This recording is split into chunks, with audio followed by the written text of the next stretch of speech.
Good morning, good afternoon, everyone, and thank you for joining for tuning in to this panel on the ongoing conflict. Over the past week, a dangerous shift has unfolded in the Middle East. The long-simmering shadow war between Israel and Iran has erupted into an open military confrontation. This escalation is already reshaping regional dynamics and raising urgent questions about what comes next, from further escalation to diplomatic recalibration or something in between. To help us make sense of these fast-moving developments, I'm joined by three outstanding experts. Sanam Vakil, Director of Middle East and North Africa Program at Chatham House in London. Bernard Heikel, Professor of Near Eastern Studies at Princeton University and non-resident Senior Fellow at Hudson's Institute Center for Peace and Security in the Middle East. And Maha Yahya, Director of the Malcolm H. Carnegie Middle East Center in Beirut. Let's begin with the broader picture before turning into the regional reactions and potential scenarios. Sanam, I'm going to start with you. We are now on day 7 of the conflict. Could you walk us through the key events since June 13 and how Iran is now seeking to navigate a direct war, an existential one for the regime initiated by Israel? Sure. Hi, Mohanad. It's great to be with you. Thank you for having me.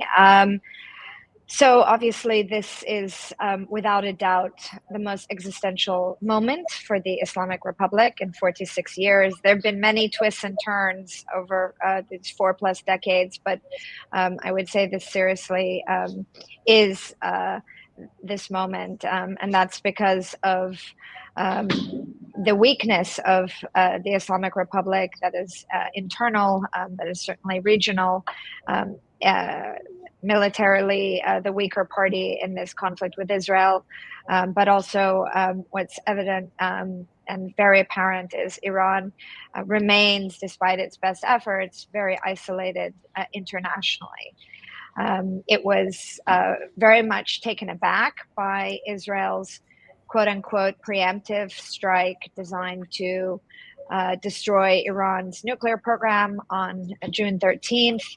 And the Israelis very clearly and effectively tried to accomplish 3 things quickly, immediately targeting Iran's military command structure in order to inflict, of course, psychological blows, showcasing its intelligence penetration inside Iran, but also to slow down Iran's military response.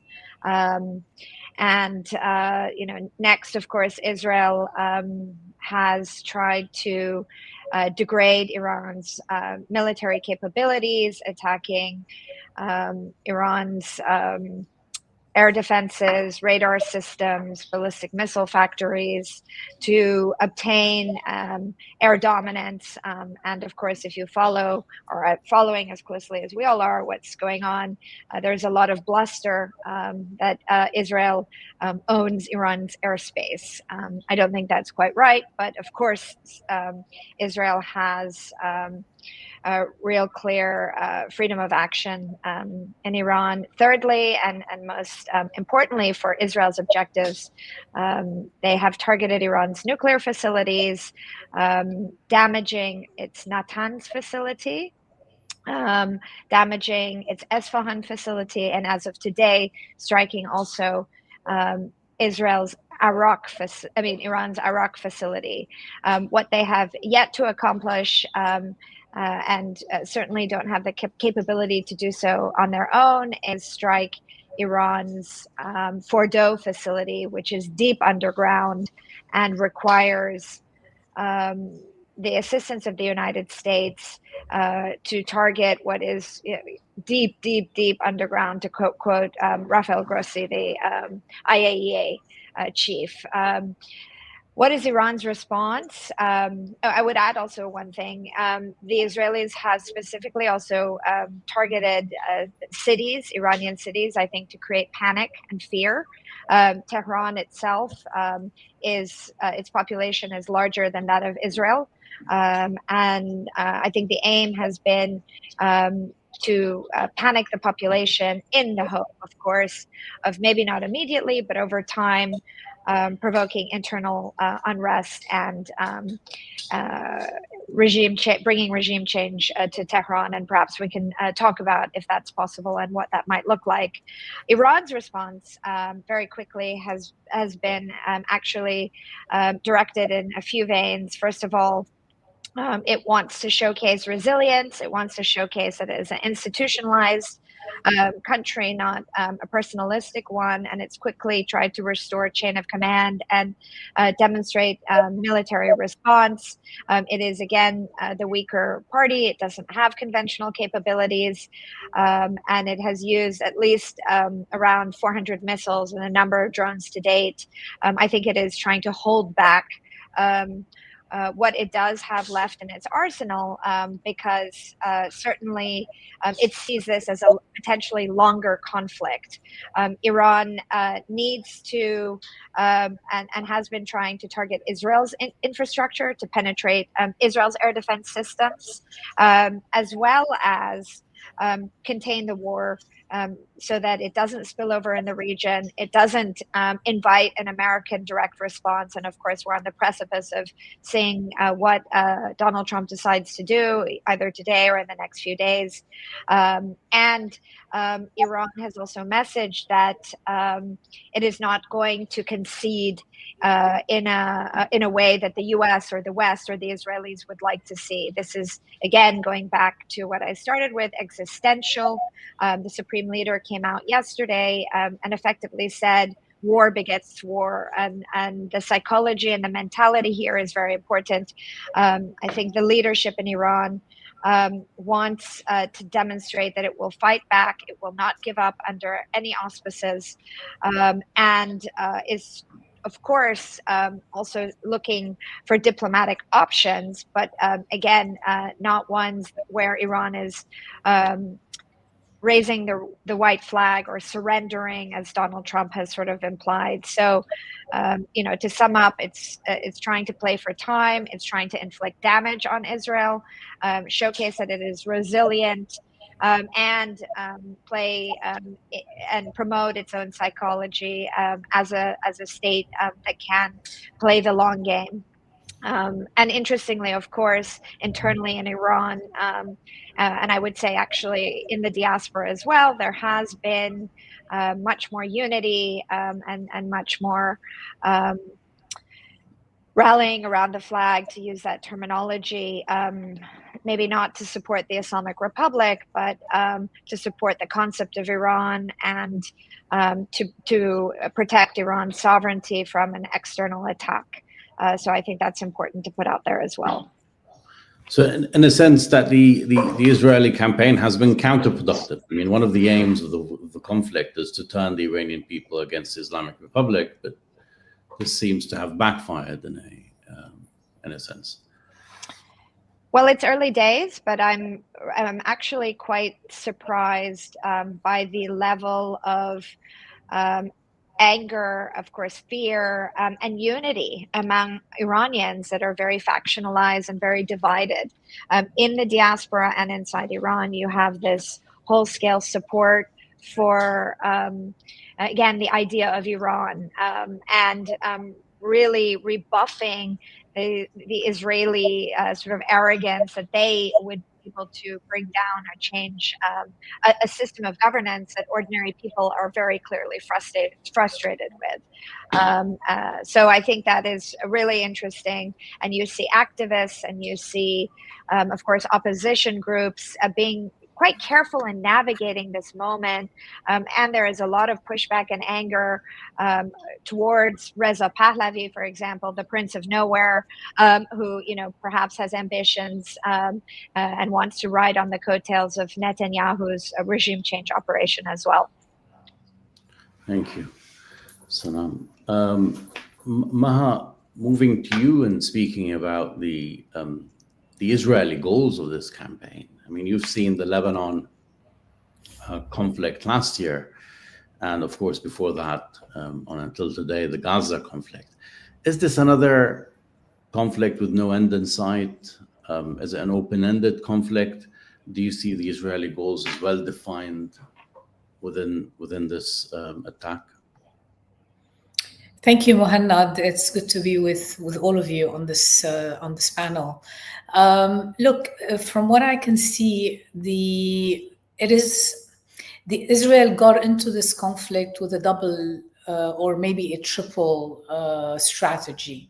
One, yes, the nuclear, which is kind of the headline of this war, getting rid of Iran's nuclear capabilities. Even though intelligence reports, the IAEA, were indicating that Iran was nowhere near the kind of, the production of a nuclear warhead, as was being said. Frankly, Netanyahu has been making the claim that Iran is on the verge of creating a nuclear weapon, I believe all the way back as far as 2000, I can't remember, 12 or something. So it's been a long, it's a long goal that they've had. The other item, or the declared, undeclared goal, is regime change. The extent of the attacks on day one of this made it very clear to me, or at least it became very clear, that the push was not just to do away with Iran's nuclear capacity, but it really also is about creating a momentum for some sort of regime change. And even today, we're seeing calls, for example, in the Jerusalem Post today, on President Trump for the fragmentation, to work towards with the region, towards the fragmentation of Iran, to give some sort of security concessions to various groups, ethnic groups in Iran. It's the same rhetoric we were hearing when it came to Syria. The third, I think, goal, which is not being talked about at all and is barely mentioned, is the scuttling of two, I think, major international discussions that were going on. One was the Iran-US nuclear talks, and I think it was the day before or 2 days before that the talks were supposed to take place when all of this erupted. The other was the international conference that is being co-led by Saudi Arabia and France on the two-state solution on the two-state solution that was supposed to take place in New York this week, beginning of this week, beginning of last week, excuse me, but also during which there was momentum towards the recognition of Palestine as an independent state. Now, the conference has been postponed and the talks are dead in the water. So I think this is kind of what I see as the main objectives of this campaign, this war, this war that has been launched. Now, the question is there an off-ramp, and how do we see an off-ramp for this? I myself, the only off-ramp that I see as feasible is if the US was to get involved in a significant way as a diplomatic broker rather than as a party to the conflict. Up until now, it has been supporting Israel in defending itself. There is intelligence sharing, etc., but it has not gotten actively involved in the conflict in terms of actually taking part in the bombing that we're seeing in Iran. So for it to be able to bring this to an end quickly, without us ending in a war of attrition similar to what Sanam was describing. And frankly, a long war of attrition is to the advantage of Israel more than Iran. Let's not forget, Iran was in an 8-year war with Saddam Hussein. Granted, we're in a different era, different weapons, different approach of the 21st century, but this is where we are. Already we're hearing about the defense capacities in Israel as being depleted. And frankly, the scenes we're seeing coming out of both countries are just horrific. And I never thought we'd be living this again at this point. They're not on a par with Gaza, of course. The horror of Gaza continues. But the bottom line is, for this to come to an end, there needs to be, the US has to act as a broker, a real broker between the two. It's the only country with leverage that is able to work with its regional allies, but also able to pressure Israel towards a negotiating table in a way that provides, as I said, an off-ramp for us. They can use the fighting as a kind of coercive diplomacy if they want, part of an arsenal of coercive diplomacy. But this is the only way this will end, is around a negotiating table. So let's save some lives and sit around the table now. Thank you, Maha. So basically, multiple casualties for the Israeli attack. Specifically when it comes to the war in Gaza, internal dimension within Israel, but also just a follow-up question. Gaza, it's Lebanon, it's Syria, it's Iran, and it's today now it's Israel. So. Yeah, just a follow-up question to what you've mentioned, which is, so based on what you said, the US joining the conflict would undermine the diplomatic process or any diplomatic end to this conflict, given the direct negotiations that are ongoing now. Is that the case? Is it how you see it? I think the US getting directly involved by, for example, attacking the Fordow nuclear facility, so becoming militarily actively engaged, would definitely undermine its role as a broker between the two parties. Right now, it is able to do that. And if the US chooses to go down this road, then the likelihood of this conflict escalating a lot more. I mean, we're not talking about the tools that Iran has at its disposal. It's not just the military tools, but it's also, control over the Hormuz Straits, it's the Red Sea, it's the US bases in the region, etc., etc. I mean, it has other tools, and also, it can also deploy various we will get to that, I guess, later. But the way some of the non-state actors can be deployed, and not necessarily militarily. So I think we're still at the beginning of this, and there's still time now for the US to get involved in pulling everyone away from the brink. Because if we start going down that road, then the scenario could be catastrophic, not just for Israel and Iran, but frankly for the entire region. Thank you, Maya. The regional escalation is exactly what the Gulf states are worried about. Bernard, I wanted to ask you about this specifically, from the perspective of Gulf capitals. How are these developments being interpreted, and how do they look at this regional escalation or widening the conflict? How do they view it, and what are their contingencies in that case? Thank you. It's really lovely to be with you on this panel. So I think to understand the Gulf perspective, you have to go back a little bit in time, just to last year. Essentially, the ruler in Saudi Arabia, the Crown Prince, but I think also in the UAE and in Qatar, feel that Iran is an arsonist regime. It's a regime that basically uses non-state actors and can create a lot of disruption at a time when they're all trying to build their economies and diversify away from oil. And the Iranians have been very clear that if they are existentially threatened, that they would, in fact, attack not just American forces in the Gulf region, where there are some 40,000 US troops, several bases, but they would also attack vital installations, including oil installations, desalination installations, electricity generation, power plants, and so on.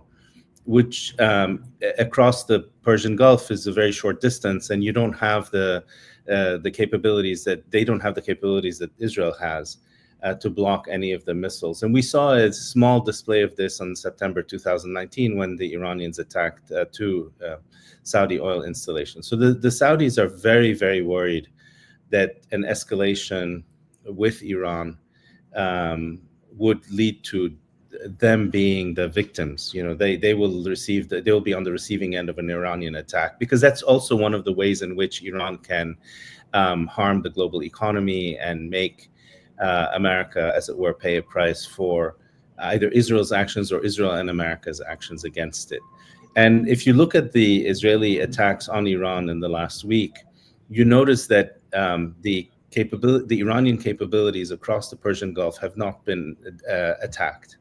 In other words, all the missiles and all their bases that they have across the Persian Gulf from Arabia are still intact, and the Iranians can mine the Gulf. They can try to block the Strait of Hormuz and so on. So this is the view in places like Riyadh and Abu Dhabi.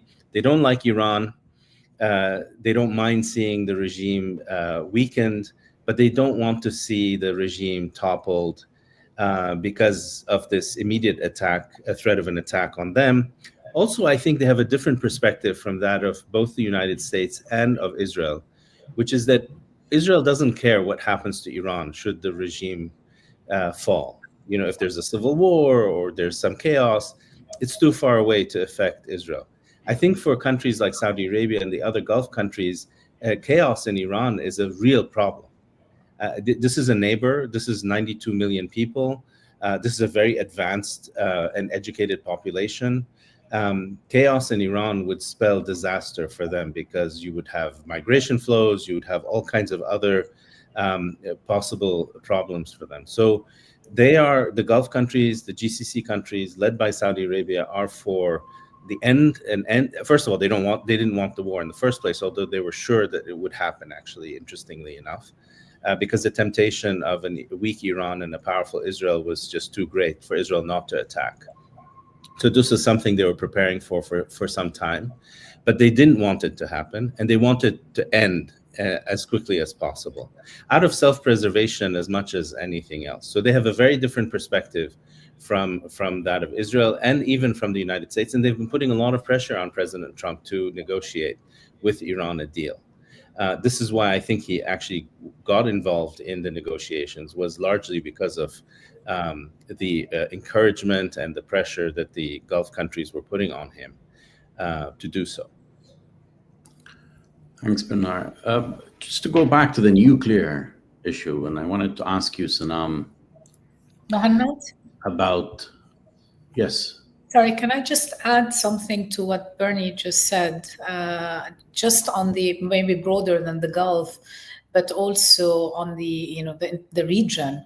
I think as much as people across the region don't like Iran, are unhappy, to say the least, with its activities over the past few decades, etc. They're also watching with horror what's happened in Gaza over the past almost now 2 years. And this sense is we don't want to, replace an Iranian hegemon with an Israeli hegemon that's been running roughshod over every single international, treaty, international order, etc., over the past 2 years. So I think there's also that kind of concern. At least I find it very palpable here in the Levant, but also when I speak to friends of mine who are in different parts of Gulf countries. I just wanted to add that as something also. I mean, Gaza has been horrific and continues to be. Yes, indeed. Sanam, I wanted to go back to the NPT and the nuclear issue specifically, because this was in the cards for Iran for a very long time. If it was attacked, the Iran would withdraw from the NPT, and implicitly this has been made that the parliament is looking into it, and there has been some statements which are not fully official. And I think that would block the diplomatic route. But I wanted to ask you how credible a threat this remains. Sure. I'm just going to also add from the other side on this issue of the region. I mean, I think Iran in this moment, is holding holding back a lot of its bad cards, and it's connected to your answer on the NPT. Iran, for the time being, is also being extraordinarily careful to contain the war, really because it wants to not destroy the very fragile normalization processes that have taken hold between Tehran and the Gulf states. It recognizes over the longer arc, and I think this has been a consequence of the past few years, with maximum pressure sanctions, that it's Iran's neighbors that are actually very important for Iran's economic survival and broader regional integration. So, again, it's being quite cautious, but it doesn't mean that it won't make good on its threats further along, depending on the scenarios and the level of escalation. And so to answer your question, Iran is holding holding back its bad cards. And I think one of the hands that it's holding is escalation in the nuclear file. For the time being, Iran, has yet to evict the IAEA inspectors that are in Iran. That's important, of course, because it sees that interaction and their engagement with the IAEA is important to play the illegitimacy of this war in the midst of diplomacy, to have the IAEA perhaps verify what's going on and speak for the dangers of this moment, particularly if there is, and there was just a while ago, rumors of attacks on Bushehr, which is a reactor that Iran relies on Russian support. If Bushehr is attacked, that will have broader implications, and the IAEA will weigh in, as will the broader international community, and that, of course, would also have implications for Gulf security there as well. Second area, Iran has talked about, I think, tossed out that the parliament is discussing its commitment to NPT. This is quite controversial to say, but Iran's parliament isn't where, not very controversial, sorry, is not where principal decisions are made in Iran. But since consensus is part of the decision-making structure, the fact that parliament could be discussing it could be the beginning of putting together that consensus, knowing full well that Iran might need to play the departure from NPT card.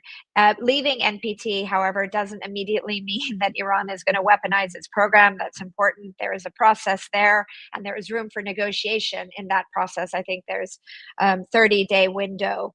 But the fact that Iran is discussing it suggests that it was reminding everyone that that's a card to play, and will showcase, of course, that Netanyahu has not met his war aims of setting back Iran's nuclear program. And then, of course, further afield, this very much embeds psychologically in the mindset of Iran's leadership that it's only through weaponization of its program that Iran can, the Islamic Republic or whatever entity comes next in Iran, will need a nuclear weapon to provide itself with that security and stability that it has been craving for so many decades.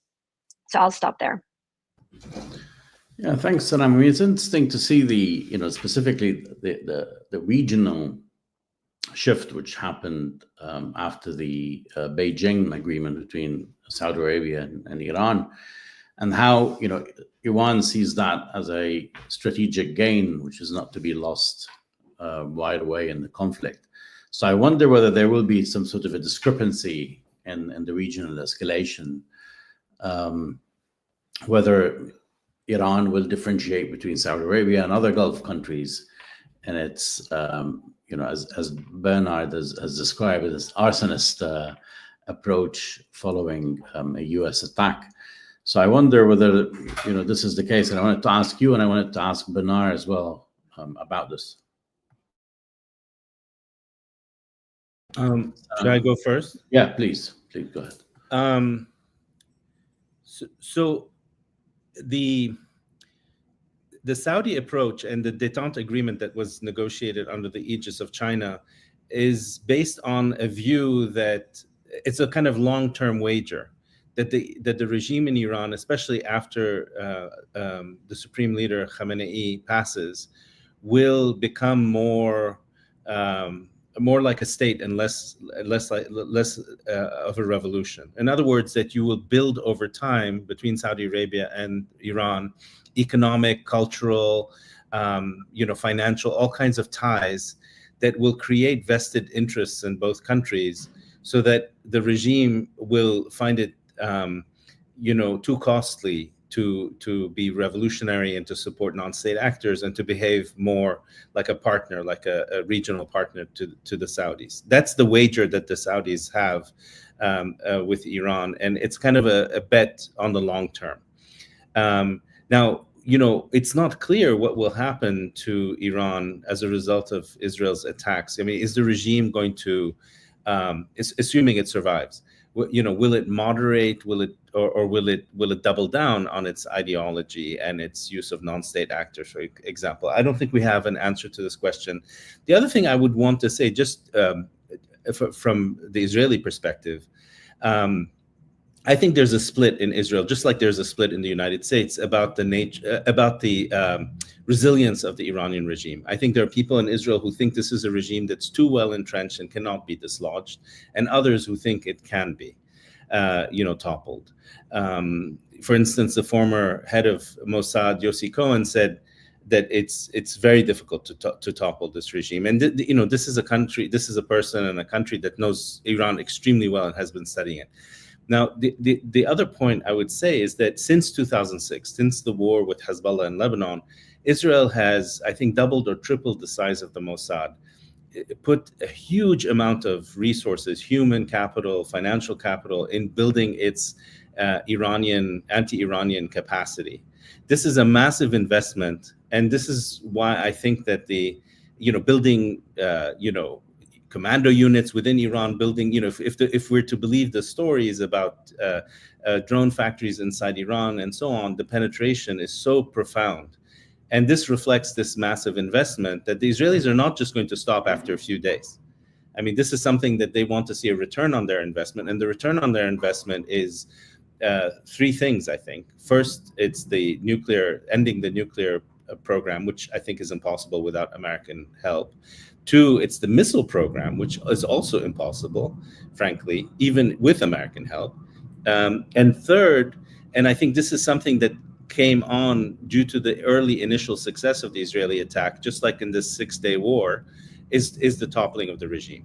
So the Israelis, I think, are going to continue as much as possible and going to push the Americans to join this fight so that they can see, results for this massive investment they've put into Iran. And I think that the penetration of the regime is really kind of not just impressive, but is telling. And it's also, I think, the way in which they penetrated Hezbollah. Everyone has been saying that Hezbollah was penetrated because of their intervention in the war in Syria. I don't think that's true. I think Hezbollah was penetrated because Iran was penetrated. And that's how they got into Lebanon and into Syria and into other places. Thanks, Benar. Sanam, anything to add on this?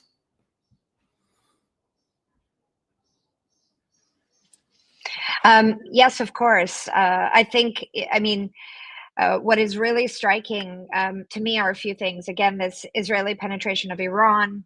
It's been really a phenomenon for quite some time, going back to the 2000s. That the Israelis have been building up their capacity and building a network inside Iran. We've seen attacks and assassinations on Iran's nuclear scientists for quite some time, but also very very direct strikes against ballistic missile facilities, even before the war in Gaza and 2024's October and April strikes between Israel and Iran. But I do agree with Bernard that there is a divide in Israel, and I think that's very much, of course, influenced by the relatively well-integrated Iranian Jews inside Israel, some of whom are very activist and some of whom are quite sober in their reading of Iran. I myself noticed that after the Women, Life, Freedom protests of 2022, many Israelis that I've engaged with became overly emotional about what was happening in Iran and perhaps misread the resilience of the Iranian state. So I think that is something to bear in mind. There is connectivity, but obviously from abroad, and depending on your background, you can misread the room as well.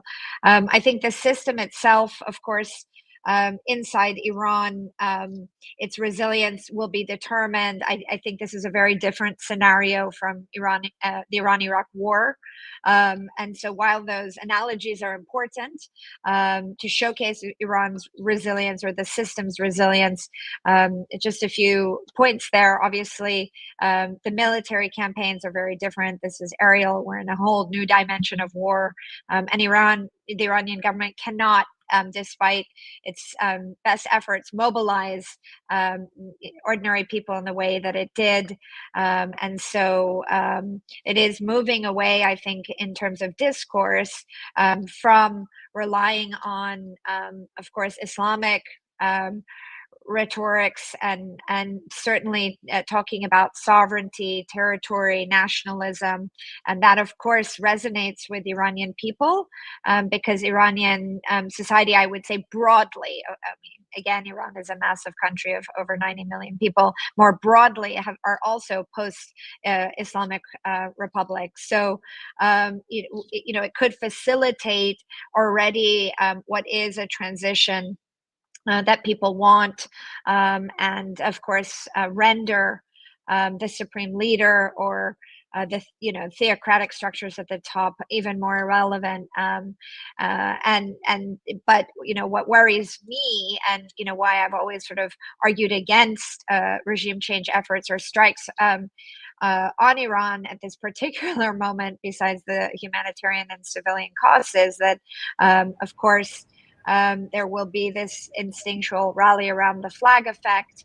And secondly, you lose control of what could be an organic process.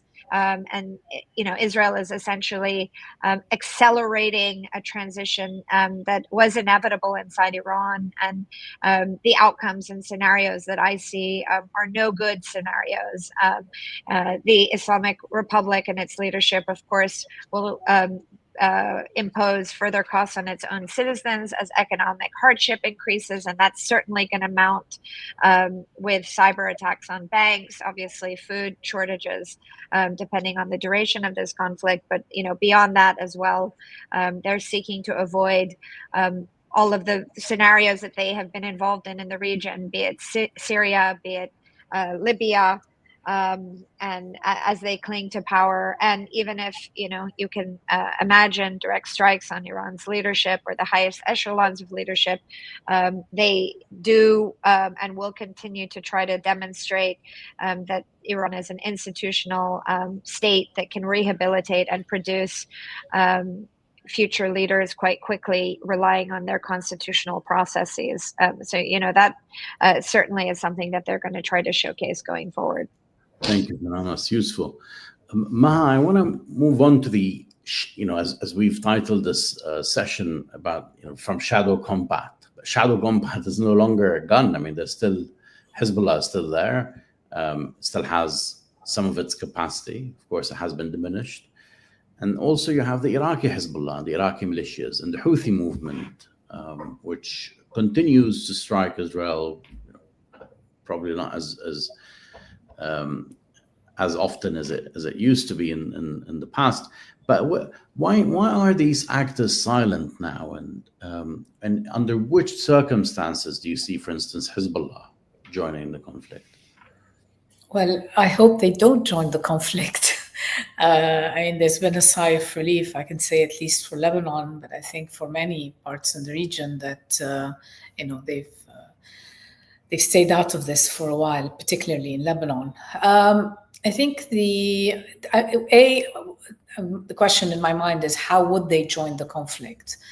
And there are different options here. It doesn't make sense, from my perspective, for them to join the conflict militarily as they would have done in the past, especially when you keep in mind that at least south of the Litani, 85 to 90% of their arsenal is gone. And from Israeli intelligence reports, they say that 70% of Hezbollah's overall arsenal is now gone. Raids continue. The ceasefire with Lebanon since November has been pretty much unilateral. Israel continues to bomb in Lebanon. Today there was a targeted assassination, yesterday as well. So this has not stopped. So any kind of military initiative that Hezbollah would undertake or would consider undertaking is going to literally rain down hell on the country, a country that already is suffering, and particularly a community that bore the brunt of the September to November conflict, and that's predominantly the Shia community in Lebanon. The damage is extensive. It's far worse in some cases than we saw in 2006. And unlike the war in 2006, the prospects of reconstruction and funding for reconstruction have become a lot more constrained. And there doesn't seem to be, frankly, any interest from anyone to start thinking about how to rebuild. So I think these are things they need to calibrate and they need to calculate. Now, they've come out today and said that should Khamenei be killed, then they would get involved. They've said that should the Americans get involved in the conflict directly, they would also then get involved. And the question to my mind is, then what does that mean?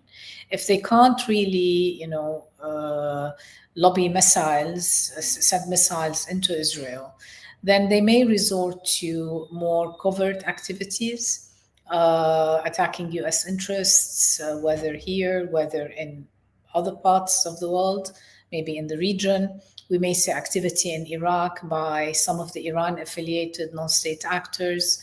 So I think the room for maneuver there shifts from direct military confrontation to something that probably will be a lot more on the covert level.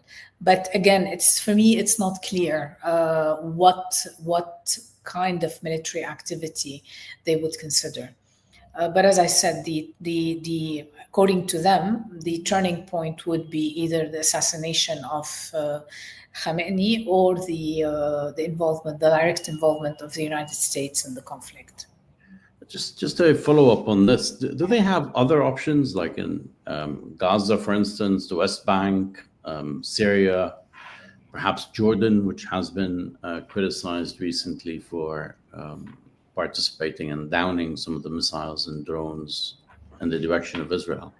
You're asking, does Iran or do Hezbollah have Iran? I mean, does Iran have any options in terms of escalating through proxies or perhaps directly? In Jordan, very limited, I suspect. I mean, I don't think they really have any real proxies in Jordan. In Syria, as you all know, I mean, that road was cut with the toppling of Bashar al-Assad. Are there still regime remnants here and there? Probably. People who are sympathetic to Iran and to Hezbollah, yes.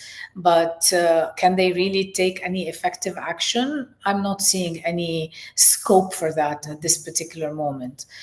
Gaza is being bludgeoned. I mean, what can they do from Gaza? It's literally, people are being bludgeoned to death every day. I think yesterday 100 people were killed, including entire families being wiped out. So I don't see Hamas being able to do anything from Gaza, particularly in the West Bank. Also, the pressure there. I mean, the the war with Iran, between Israel and Iran, has really completely shifted focus away from what's happening in the occupied territories, whether it's Gaza or the West Bank. The West Bank, again, there is an increasing military activity against by the settlers, against Palestinians. This is not the topic today, so we won't go into it. So I'm having a very hard time seeing, could they have sleeper cells within Israel itself? Possible. So I'm having a hard time seeing what kind of really, I'm thinking grand scale, effective military options they could have in different parts of the region. This forward defense strategy that they had, the so-called axis of resistance that stretched from Lebanon to Syria to Iraq to Yemen, is now broken. I wouldn't say completely wiped out, but it's pretty much broken. And the connections between them, the geographic and territorial connections between them, are also broken. So it's very hard to imagine a kind of more concerted military activity the way we could have imagined when, for example, Gaza started, and when all of them came out and said, should they cross this particular red line, then the Iraqis are going to start sending rockets, and the Syrians and the Lebanese and the different proxies in these countries, obviously, all partners. They're not all just proxies, and the Yemenis. So there was this sense that there would be, Israel would be under fire from different countries in the region. That option really, in terms of effective military capacity, I think is no longer there. Covert actions, yes. The lone missile, yes. All of this obviously is a possibility. I don't know. I mean, Mohanad, you follow this stuff. Maybe you want Thank you. No, in terms of the limitation and diminishing, I totally agree. Their options are becoming a bit more limited. At least Israel says that about 70% of their missile capabilities, Hezbollah's capabilities, were kind of diminished in the past war. But I wanted to go back to Bernard's point about, that this is a long conflict, and Israel has made a great investment in the Mossad and infiltrating Iran. And so it looks as a long conflict that probably has consequences existentially for the Islamic Republic. But I wanted to ask you, I mean, if we take a bird's eye view of the impact of this conflict, could it possibly derail the Abrahamic Accords train, or could it enforce it, or give it another thrust based on threats of perceptions of what is a threat and what kind of threat Iran is? How do you see it strategically changing the region? I mean, Netanyahu is speaking about the new Middle East will be created, etc. Of course, no single actor can create a new region. It's the multiplicity of the actors and their responses henceforth. But how do you see this strategic impact going in either direction? So let me just also piggyback on what you asked Mahad just now.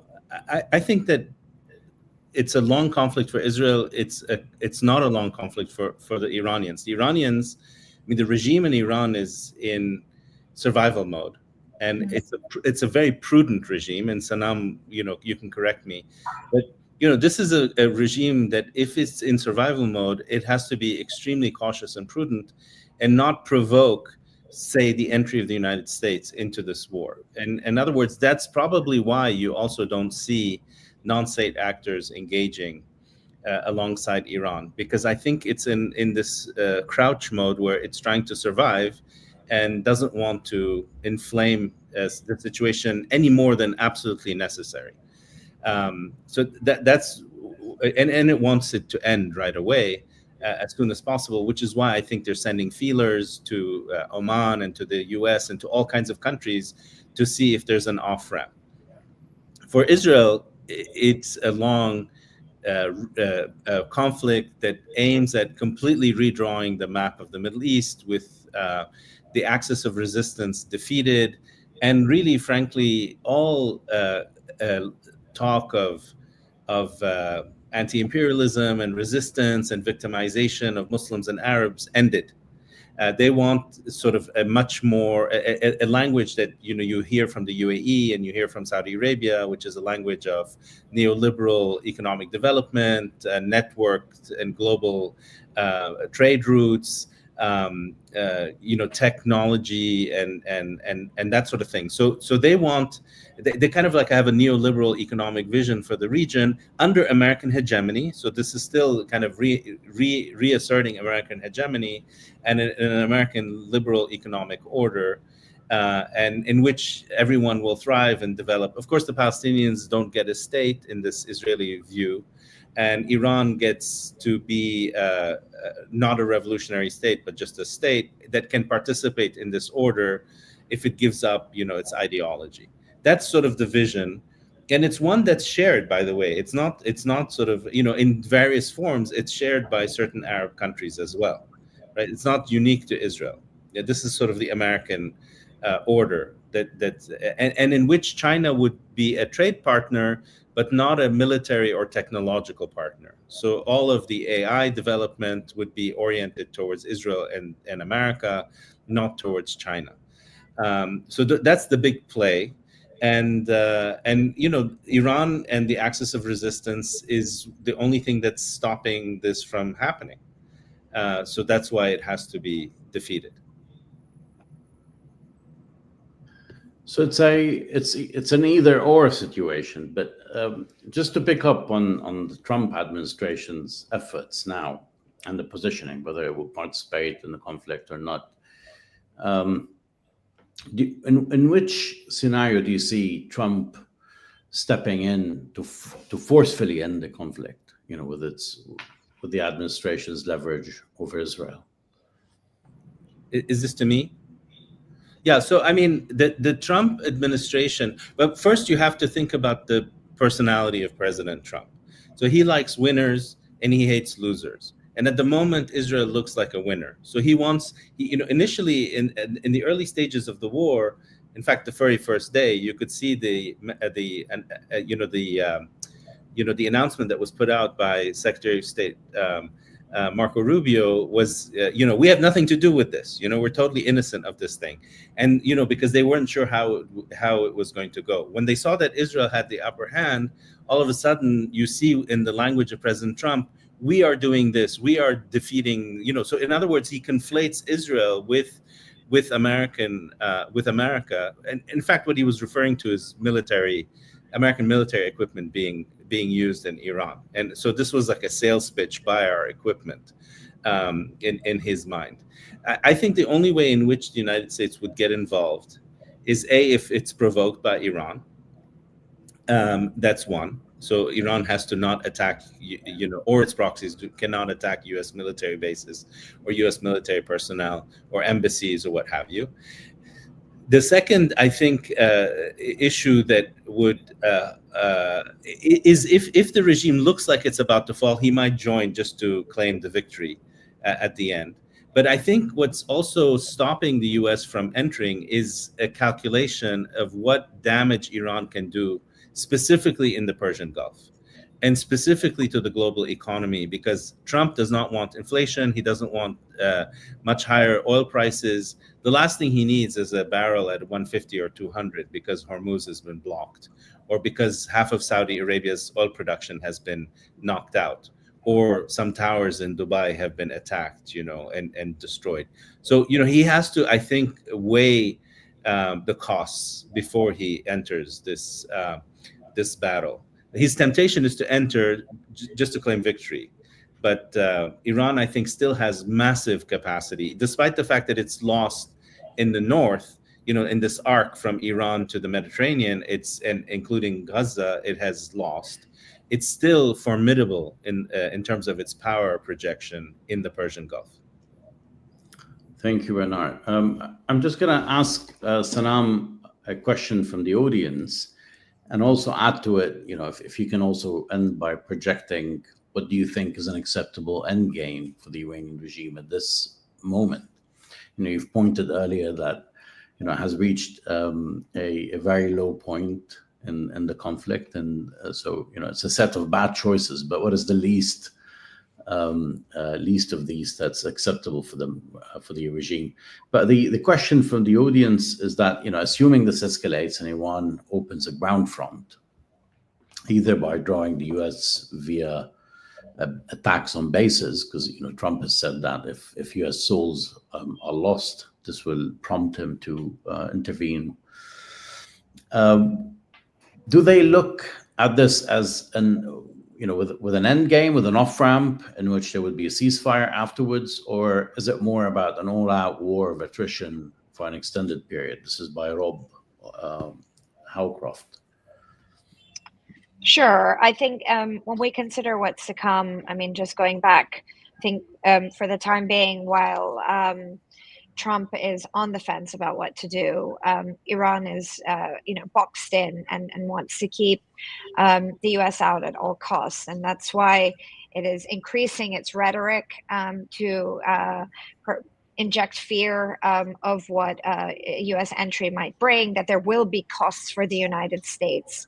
And so that's very important for Iran to message. The system is trying to make it clear that they're not just going to submit and back down, even though they are the weaker party, even though they have few cards to play. It's in their interest to try to scare off Trump's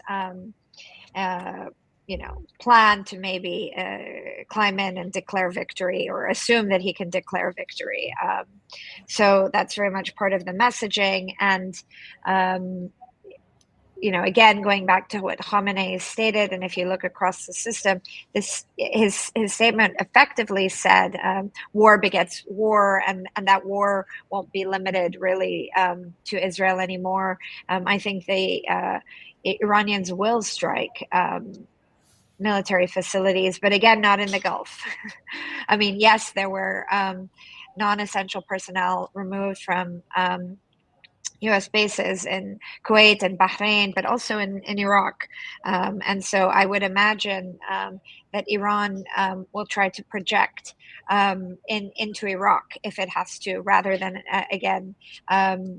attack the Gulf, which for the time being seems very important for Iran, for its relationships. Remember, there are also huge populations in Dubai. It needs the ships, the dhows, to keep coming from Dubai into Iran. There are all sorts of reasons why the Gulf will be off limits, I think, until the last minute. But going to what Bernie says as well, I would say, closing the Straits of Hormuz in the deck of bad cards is one that the Iranians might very well use in order to inflict pain on President Trump, and not just President Trump, the international community, again, making everyone feel the pain of this war, including the Chinese. Not that the Chinese can play a role, but if Iran gets desperate, it needs to drag in as many players as possible to force or press for de-escalation. I think it will be very important over the next few days. And here you can see the E3 making a last-ditch effort of engagement and diplomacy, also as part of this strategy of appealing to President Trump that there are other options besides hitting Fordo, and there are diplomatic channels also taking place in the Gulf. Everyone is trying to present their alternative of what that off-ramp could be, and so this is the space to watch. I don't think the Iranians again want that broader war. To quote my old mentor and boss, Bernard knows very well, the Islamic Republic is homicidal but not suicidal. So they're looking for that off-ramp. They're looking for a face-saving solution. Nobody, though, is being able to publicly articulate what that face-saving solution will be. But for the Islamic Republic, it is still about protecting their indigenous rights if they remain in the NPT, and it's about obviously guaranteeing the leadership, regime security, and ultimately this now comes down to a broader deal that includes security guarantees, which should have been in the original conversation being held between Washington and Tehran in Muscat. Thank you, Sanam.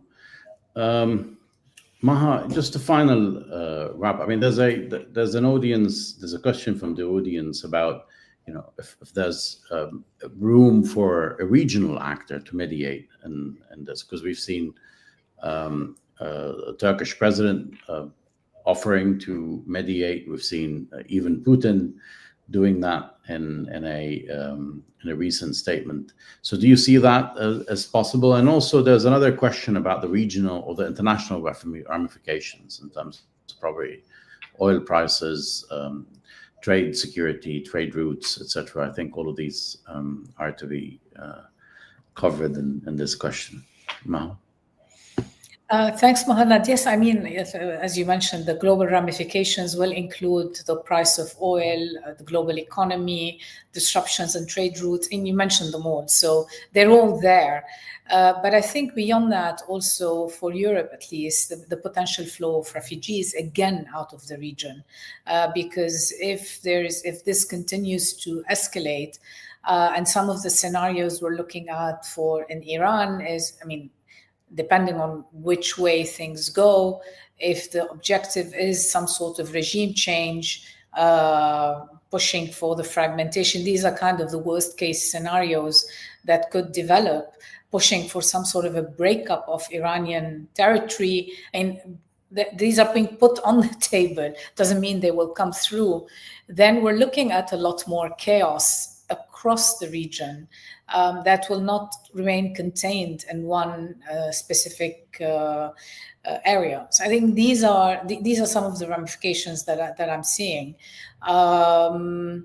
The impact on the economies of the Gulf, I agree with Sanam that, and with Bernie, going after or attacking American interests or even oil platforms in any of the Gulf countries, whether it's Saudi Arabia, the UAE, Qatar, Bahrain, they won't do that. I mean, this would be really a last resort, I suspect, in part because they also don't want to alienate their regional partner, their neighbors, so to speak, but also probably because some of these neighbors, whether it's Saudi Arabia, whether it's the UAE, Oman, we know is publicly playing an active role, historically has played an active role as a mediator, but behind the scenes, most likely the UAE and Saudi Arabia are also trying to play a role in this process to get things to calm down and to get to a point where there could be some sort of a deal that includes both the nuclear, but as was mentioned, the security guarantees around the ballistic missiles and other things. Turkey, I think, yes, President Erdogan would like to play a role in that process.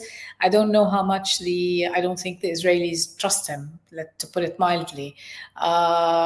So the reason why was because there was also a question about why the US. That's the only player that has the kind of both military leverage as well as the diplomatic leverage to push the two parties into the same space. So yeah, I mean that's mainly where I see things going. I don't think any of the countries in the region single-handedly have the necessary leverage to bring a diplomatic end to this. And frankly, just to go back to the beginning, I don't think, Israel is not going, they did not get into this. Bibi Netanyahu took a great diplomatic and military risk in following this path and opening a direct war with Iran from the shadow to an actual physical war. The losses that we're seeing in Israel today, whether it's in Tel Aviv and Haifa and across the country, are things Israelis have not seen in a very long time. This is not Hamas lobbying a few rockets from Gaza. So he took a significant risk in going down this path, probably with the idea that he can bring President Trump on board with him, get rid of the nuclear, but then what after that? And it's that then what that I think is very unclear to all of us in the region in terms of where would his end game be in terms of stopping the conflict at that point. So a lot of question marks, unfortunately.